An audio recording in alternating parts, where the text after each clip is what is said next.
Hello and welcome to watchandlearnphotoshop.com.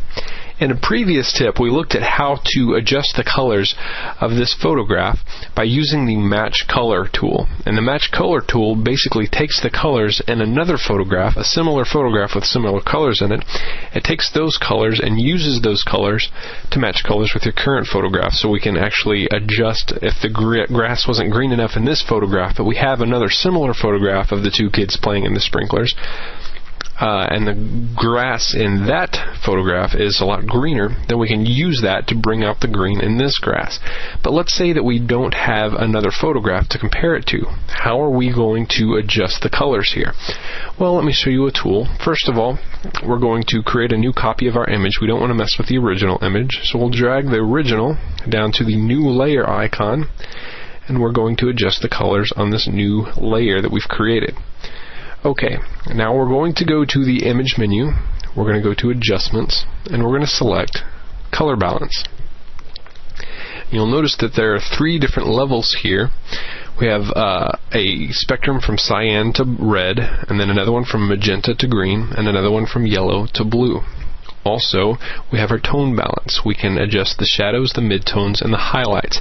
By default, we're editing the midtones. We also have a checkbox at the bottom for preserving luminosity. Okay, let's say we want to bring out the greens in the grass. So let's go ahead and start with the midtones, and we're going to bring up the green in the midtones. So we'll take this slider in the middle, and we'll just drag that towards green. And you'll see right away that there's a huge difference. That green looks a lot better. And if you want to exaggerate a little bit, you'll notice that the green starts to seep into other parts of the pictures as well. Such as on the kids' faces, on their skin. And that's an undesirable effect, but I'll show you a way to fix that in just a moment. Let's say we also want to bring out some of the darker colors in the grass. We want to bring out the green in those as well. So we'll change tone balance to shadows now, and then we'll bring up the green for the shadows. We'll bring that up. We can make that green very, very vibrant, and then click on OK. Now we see a problem. The kids have turned green as well, and we obviously don't want that, so what we're going to use to fix that is the history brush. And we've used the history brush before. Basically what it does is it's an undo brush. Wherever you paint with this history brush, the image will go back to the way it was initially. So if we start painting over the kids here, and again, you want to use a soft edge on the history brush. If we click on this, you'll notice the hardness is set to 0 on our brush. Okay, so we have a nice soft edge on the brush. That'll keep our color corrections from looking too stark. And we'll just paint over the kids here.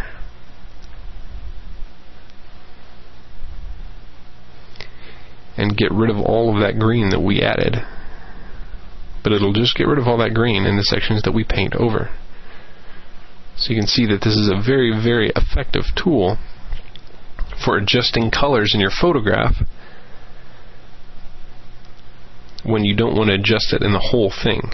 So you can adjust all your greens here and then paint over the kids, and you'll see that we have brought out some very vibrant colors. This picture looks a million times better than it started off. If we make this top layer invisible here, you'll see how the picture started, and the grass was kind of dull and faded, didn't really look very good, but when we brought up the greens in the grass and then use the history brush to get rid of all the greens that we added to the children, we come up with a very pleasant effect, and we really enhanced the look of this photograph. So that's just another trick you can use for making color adjustments in Photoshop. I hope you've learned something from this, and I hope you're able to apply it to your own photographs in Photoshop. So thank you for watching, and we'll see you next time.